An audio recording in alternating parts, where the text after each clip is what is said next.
Bumubuhos ngayon ng pakikiramay at dalamhati sa unang gabi ng lamay ng pumanaw na aktres na si Jacqueline Jose. Punong abala dito ang kanyang anak na si Andy Eigenman. Bago pa ang lahmay ay nagsalita na si Andy sa harap ng press. At dito nilinaw niya na atake sa puso ang naging sanhi ng pagkamatay ng ina. Di napigilan ni Andy ang maiyak sa kalungkutan. Sa kabila ng maraming nakiramay ay may ilan din bahagyang bumatikos sa aktres. Kung kasama lang daw nila ang ina sa iisang tahanan ay maaaring di nangyari ang malungkot na insidente. Siguro daw ay nagsisisi na si Andy at ang kapatid nitong si Gwen na iniwan nila ang ina na mag-isa lang namumuhay. Samantala narito naman ang naging komento ni Christy Permin sa isyong ito. Mabaha po talaga ang mga mensahe ng pakikiramay at pakikisimpatya ngayon sa pamilya ni Jacqueline Jose. Nakitang-kita naman po natin kung gaano ang pagmamahal sa kanya ng buong industriya ng pelikula at telebisyon. Sa kasalukuyan po ay nasa Arlington Memorial Chapels pa rin po sa Araneta Avenue ang kanyang mga labi. Na-cremate na po siya kahapon at patuloy po ang pagdagsaan ng ating mga kasama sa lokal na aliwan sa kanyang lamay, Romel. Ay, opo, nanay, dinagsa na maraming artista. Iba-iba, mga artista talaga nandun. Nakita mo talaga, kapag mabuti kang artista at marami kang kaibigan. At marami ka na itanim. Oo, At marami kang na magandang. Oo. Kaya lang alam mo, kahit pala sa panahon ng pamimighati ng mga kapwa kapamilya, no, ang mga bashers talaga, hindi pa rin sila nagbibigay ng respeto. Katulad yung ang dami-daming iba-ibang kwento ang inilalabas. May nambabash pa kay Andy, nambabash sa kanyang kapatid na si Gwen.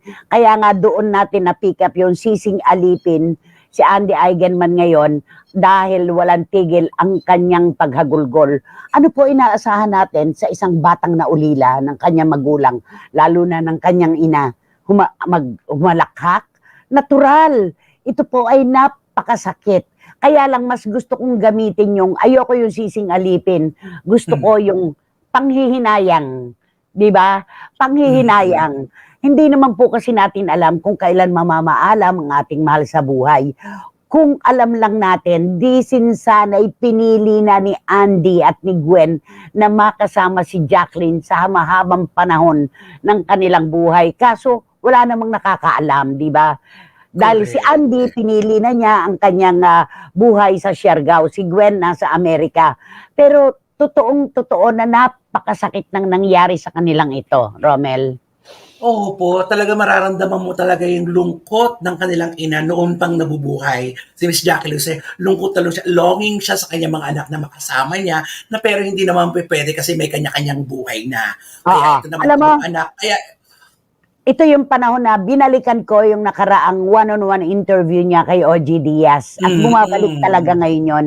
Yung sinabi niya na may mga pagkakataon na sa kanyang pag-iisa, dahil nag-iisa nga lang po siya sa kanilang bahay, sa kanyang bahay, meron daw pagkakataon na kahit walang dahilan, umiiyak na lang siya. diba? Kahit hindi naman niya alam kung bakit, napapaluha siya.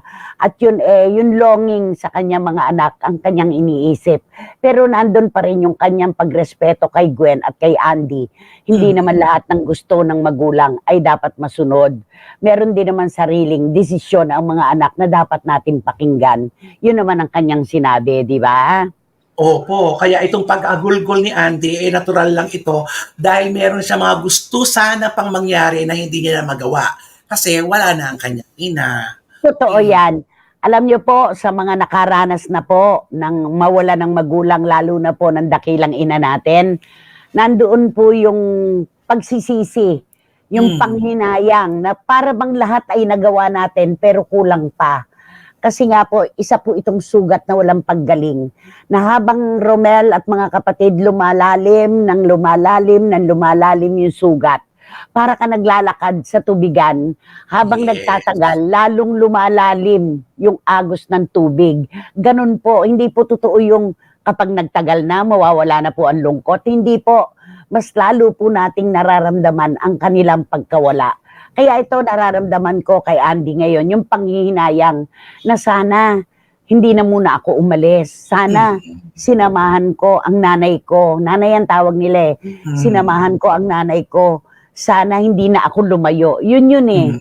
Kaya yung Correct. sising alipin, napakabigat po nun para kay Andy at kay Gwen.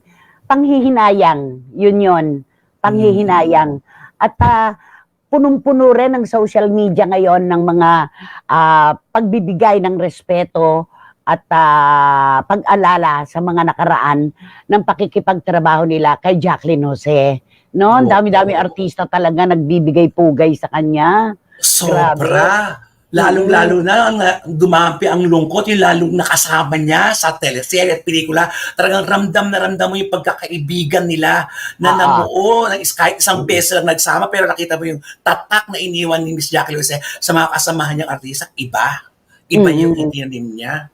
Alam niyo po, dun sa mga bashers na nagsasabing iiyak-iyak ka ngayon, wala kang tigil sa paghagulgol, pinabayaan mo nga ang nanay mo. Hindi niyo po kasi alam ang kwento.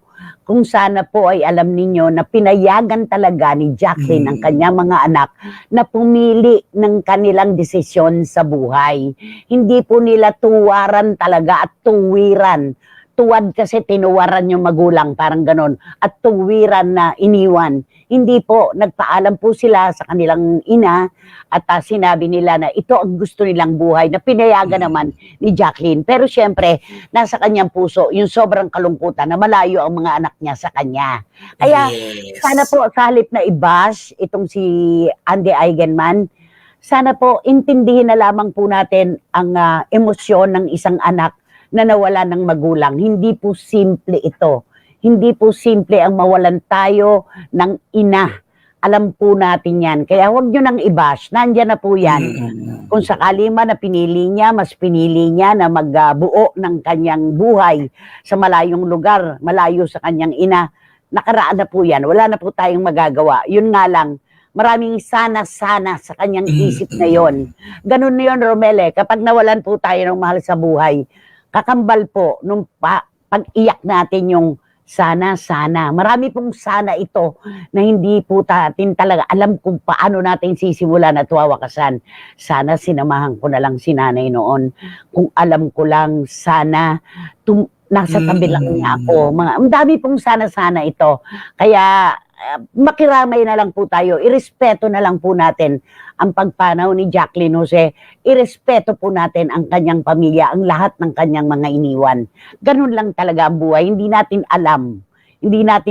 At patutupo ito na napakaigsi ng buhay. Yes, Sa at totoo ito lang. yung isang aral na naman para sa ating lahat na nagpapaalala, hangga't nandyan ang magulang, gawin natin ang dapat nating gawin para Totoo sa yan. magulang. Totoo yan. Gas-gas na po ang linya, pero totoo naman po. Kahit bilhin pa po natin ang pinakamahal at pinakamabangong bulaklak, hindi na niya maaamoy. Kahit ano pang gawin natin ngayon, wala na. Wala na si Jacqueline Jose. Yun lang yun. Yes. At sabi naman ni Juris Dr. Channel, mahirap mawala ng isang mahal sa buhay, lalo na ng isang ina at isang tinitingala pang aktres sa industriya na marami ang nagmamahal. Ika nga, wounds that never heal. Ang aming panalangin, sana ay makahanap ng lakas sina Andy at ang kanilang pamilya sa panahong ito ng pagdadalamhati nila. Tama, maraming salamat, Juris. At sabi ni Wating-Wating, napakasakit mawalan ng nanay, just like ripping your heart bit by bit. The reality is that you will grieve forever. Yes, you will learn to live with it. You will rebuild again, but you will never be the same. Kung meron pa kayong mga magulang o nanay, iparamdam nyo na kundi sising alipin kayo. Totoo yun. Tatanggapin na lang po natin. Wala na eh. We will learn to live with it. Pero yung sakit, never pong mawawala. Ano po ito? Isang sugat po ito na araw-araw ay nagnanaknak.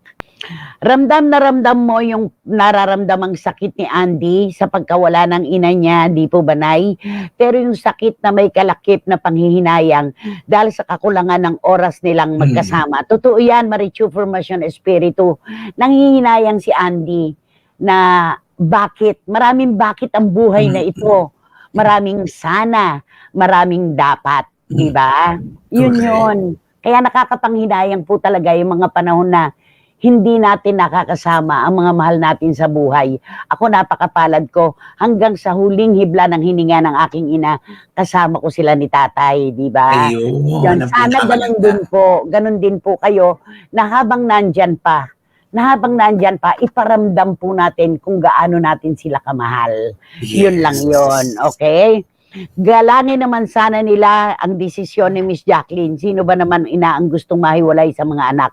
Igalang natin ang desisyon nila, lalo si Miss Jacqueline at ni Andy and Gwen. Sabi ni Boy Zicaragay, tama, pagrespeto, totoo yan.